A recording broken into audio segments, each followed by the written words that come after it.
that I don't think any of the political parties are exciting the population at the moment, and I include the SNP in that. I don't just include Labour and the Tories. I think the offer is pretty dismal, to be honest. And I think I've seen a real change over the last probably 12 months, I think, in the small business community, which is primarily where I operate, the SME community on a day-to-day basis. I've never seen people so angry, not just about the lack of progress, but almost about the lack of willingness to progress.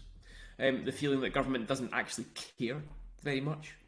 And that is mainly directed at the Scottish Government, is the truth. And that may not be fair or accurate, but perception, that's the perception, and perception is very important in politics. I think in the general population, if I come away from my business life and just think about my daily life, with other school parents and all that sort of thing, I've never seen the level of cynicism that there is right now about all politics and politicians, to be honest. People presume that they will not have any assistance from government. Government is increasingly seen as being a problem, not a solution, because it's increasingly seen, north and south of the border, as being incompetent. And again, perception is everything in that respect, and there's lots of arguments you could make to say that's not fair, and I would make some of them myself.